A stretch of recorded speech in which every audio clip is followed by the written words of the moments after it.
What's up, guys? Welcome back to the Team Solemn Circus live video. On the left side here, we have Snake Eye Fire King, one of the best decks of this upcoming format. You know, the big bad baddie deck everyone's going to be playing against. On the right side here, we actually have Spright. This is a Spright with Shifter in it. This is one of the meta contenders that we're going to be seeing. It's a little bit of a rogue anti-meta strategy. You know, we're going to be having some power cards like Shifter. We're going to be able to just absolutely disrupt the whole Fire King strategy here. We are going to be seeing the Sprite deck going to be starting off first with a normal summon of a Kashtira, or a special summon out of Fenrir, and then we're going to activate a copy of D-Shifter.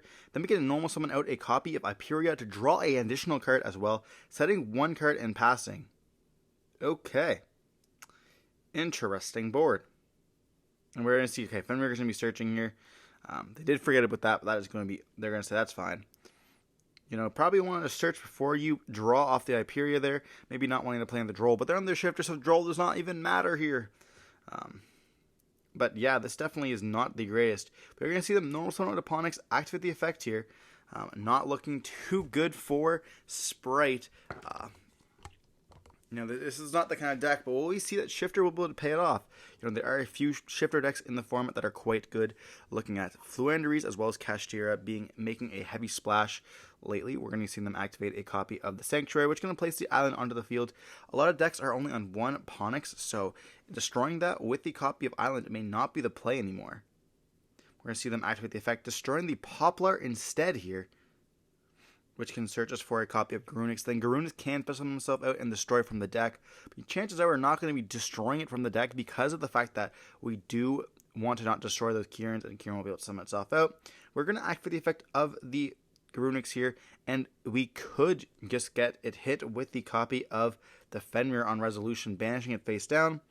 But they're choosing not to. We're going to be destroying a copy of the Kiryan most likely. It's going to get banished, therefore not going to be able to really use its effects to the fullest. We're going to destroy an Arvada instead here, and then Kiryan will then we are going to see the effect of the Fenrir going to be activating on resolution to banish it face down. We do have also the effect of Kiryan going to activate, destroying the copy of Garunix, getting rid of that Garunix anyways here, which is quite problematic. Now, Fenrir is putting in a lot of work against this deck.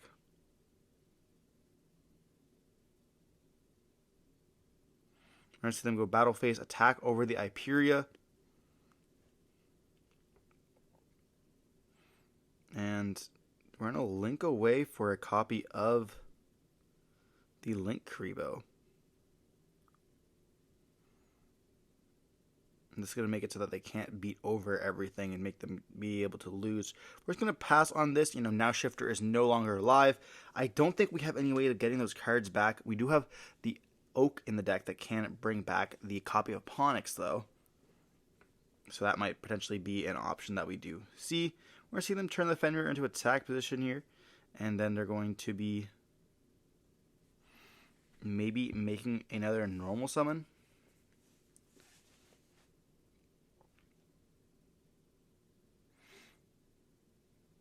We're going to see a normal summon of an Angler here.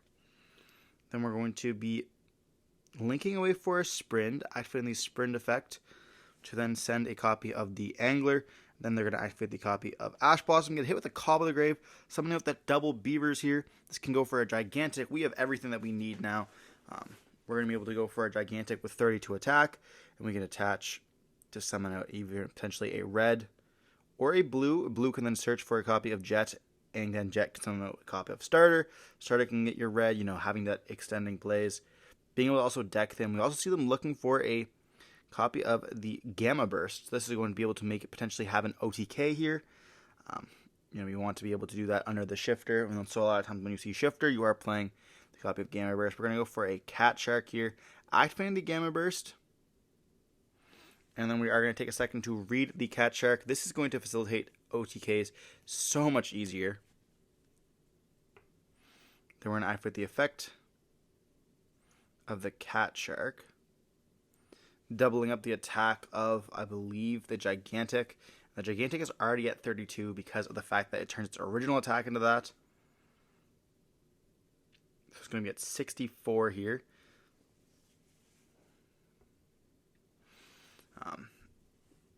also important to note that when we are in a gigantic, they can't actually summon back out with the Kieran, nor can they go anything with like the Ponix or anything else. So we're going to see Cat Shark going to attack into Link Kuriboh here.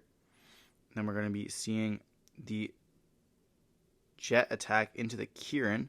And then scoop it up there, realizing the game is going to be lost, but Spright end up taking game 1 here, not making a good board.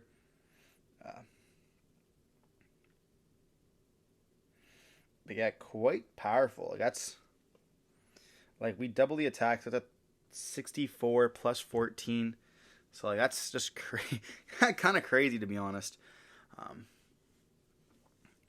64 plus 14 is like a good solid 78.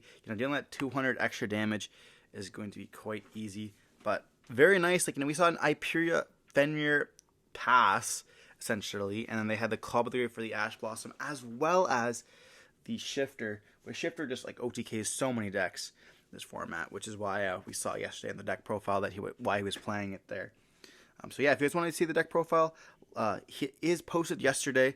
We try to do on the channel that we post the deck profile and then having a duel, and obviously Friday we're gonna have that double duel Friday with no deck profiles attached. Maybe having a deck that's already been featured on the channel already, or an upcoming for the future weeks. Wanting to be able to play through this stuff. Not every locals match is going to be the greatest. I have to pick through some of them. And sometimes, in other weeks, they're not as great as the other ones. But we're going to be seeing Snake Eye Fire King going to choosing to go first once again. Will we see them get hit with a copy of Fenrir, or a copy of Shifter and Fenrir here? We're going to see them activate Wanted. Searching for Diabellstar. Does not look like Shifter has been dropped. And that's going to let us play through stuff, but they have a bunch of board breaker cards. Spright is known for those board breakers. So we're going to see them activate a Bonfire here in that gorgeous collector's rarity. Searching for a copy of Ash Blossom. Or, not Ash Blossom, what am I saying? Searching for a copy of Snake Eye Ash. We're going to see the Ash going to be normal summon. Getting it hit with a Veiler, or Imperm, I should say. But what's very important with that is that we do have the copy of Diabellstar, and we also have the copy of Origins to send the Snake Eye anyways. And searching out for the Ponix. Ponix will then activate the effects. I was going to say we could go for the copy of Diabellstar, which can then let us extend as well, but already having the Origins in hand is essentially the same thing. Sanctuary is then going to be placed at the island on the field. We're going to banish with Wanted to be able to draw a card by putting back the Origins to the bottom of the deck. And we do see a Super Poly in their hand as well. Super Poly will be one of the best cards of this format. Definitely recommend everyone who can fit that in their deck to be playing it. This card's absolutely insane. One of my favorite cards of all time as well. We're going to see activate its effects, destroying the Ponix here, which can then search out for Garunix. Garunix then summon herself out, activating the effect of Garunix, destroying the Kieran from the deck, or a copy of the Arvada. Arvada can then summon out the Ponix, and Ponix will destroy itself during the end phase here.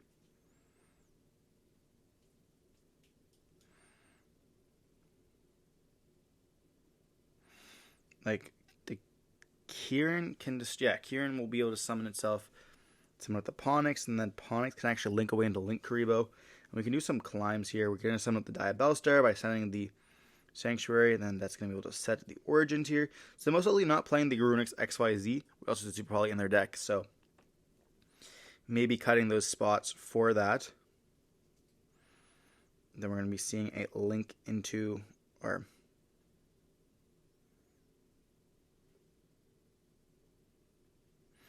I've gotten into the habit of choosing what extra deck monster I want to go into prior to even putting the cards in the graveyard, because a lot of times I find myself putting a card in the graveyard, then looking at the extra deck, and then being like, yeah, and then if you're at like a regionals, you're like, you were trying to commit to a summon, and then realized you screwed up. So chose kind of not to do that. But we're seeing them go up into the Promethean Princess, which is an absolutely insane card. This can then summon out the copy of the Ash here. Ash can activate its effects, because it is a new copy, essentially. The question is, are we going to try to go for Flamberge, or are we going to try to go for the line of the Amble Whale? because we need another face-up card on the field. If it could send a face-down card, that'd be pretty nice. Sending an island to search out the Flame Bird here.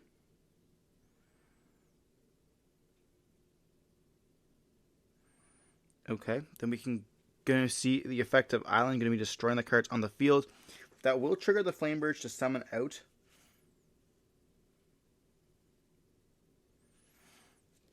And we get the Onyx as well as the Ash once again. Then we are going to be seeing them link away for a copy of the Linkuriboh, setting a card and just passing on this. So wanting to keep that fire on the field for that princess. So maybe able to destroy a card and then getting potentially an extender with the princess, bringing back out that copy of the Flamberge, but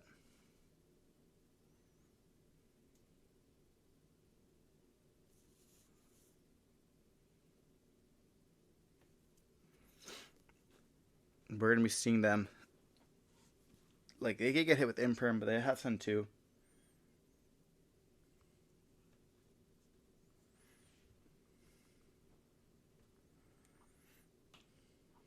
We're going to see a normal summon of the Beaver, and that's going to be summoning out an Angler here, which is going to be giving us a line. We could see Princess going to activate this, targeting the Onyx as well as the Angler here, destroying it, summoning that beautiful QCR. And then it's going to be triggering out the Garunix, which can then destroy a copy of either the Arvada or a copy of Kieran here. We're going to see them destroy the Kieran. That's going to be able to summon out the Onyx. That's going to be destroying the copy of the Beaver here. So going to be choosing that so they have no level 2 extenders, having to force them to have either a copy of like Talents, so drawn to 2 cards, and hopefully seeing a starter or anything else in that type. We do see a Talents here, which is going to be quite beneficial to draw 2. We could actually even take if we wanted to. We're going to see that draw 2 there.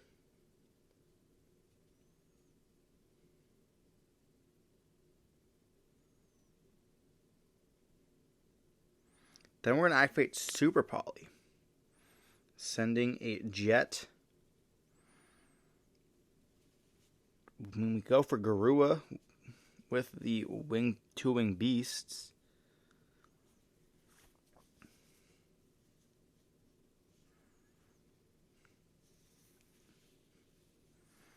I mean, yeah, we're going to be going for Garua here. Battle phase Garua attack into the Linkuriboh. They're going to activate the effective Linkuriboh there.